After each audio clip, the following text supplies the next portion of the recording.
Hi there, this is the Haval H1. It's also known as a GWM M4. They're not made anymore, but you can pick up a very good second-hand model for between 140 to 170,000 Namibian dollars. I highly recommend it. This is my car.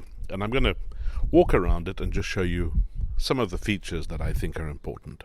If we have a look at the front of the car, for instance, you will see that it has fog lights, LED daytime running lights, which are really useful. I live in Swakopmund, which is often quite foggy and misty, and having those LED daytime running lights is really very, very useful. Looking at the side of the car, alloy wheels. Don't you love the red brake calipers? It makes it look like a Porsche. Everything on this car is sort of high quality. It's not black plastic mirrors on the car or black plastic door handles. Everything is really of a high standard. And if you have a look below, you will see that the car comes with standard floor mats with the GWM logo on them, and these quite nice running boards down the side of the car as well. We'll come back to the interior of the car in a few moments' time. Roof rack on the top, basically just for ornamentation. And then at the back of the car, again, rear fog lights, and also you can see at the bottom there the reverse radar. So let's start looking inside, and first of all, everything you need. This hasn't got wind-up windows. This hasn't got little stalks on the side of the car where you have to try to get your wing mirrors adjusted. Everything is done electronically. On the door you've got central locking, and by the way, as soon as you drive away with this car, as soon as you get up to speed, the doors will lock automatically. You have headlight adjust. You've got electric mirror adjust. You have on this vehicle cruise control as standard. You have a multifunction steering wheel. You can operate your phone through Bluetooth. You can change your channels, you can change your volume, etc., etc., etc.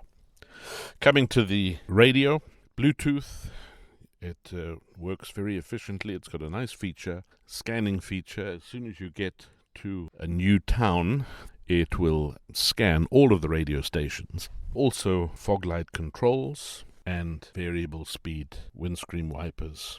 Seats, very comfortable, cloth seats. Really a lovely material, and even the roof of this car is soft padded material. Mirrors, of course, for both the passenger and the driver, and handles in the roof as well. Really a I think it's a very well equipped car. Boot is not enormous, but you have 60-40 folding rear seats. You even have a little bit of space under the boot floor where the spare tire is, where you can store a few things. And the engine is very light on fuel.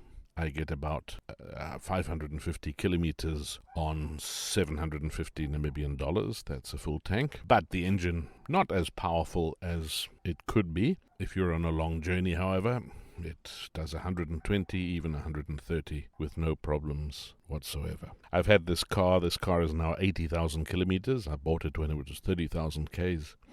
I've driven it you can see how many kilometers I've driven it, but I've driven it from Swakopmund to Cape Town, which is quite a distance, twice. I've driven it to all around the Etosha Park in the north of Namibia, and I've done numerous trips to Otjiwarongo and to Windhoek, amongst other places. Never a moment's trouble. We put a new battery in, tires have been replaced, and I don't take it in for a servicing. We do the servicing ourselves, change the oil filters and the air filter, and it's running absolutely fine. So, highly recommended, and for Namibian roads in particular, and for speed bumps, which we love in Swakopmund, this is also a car with quite a high clearance. That's a short guided tour of the Haval H1 GWM M4.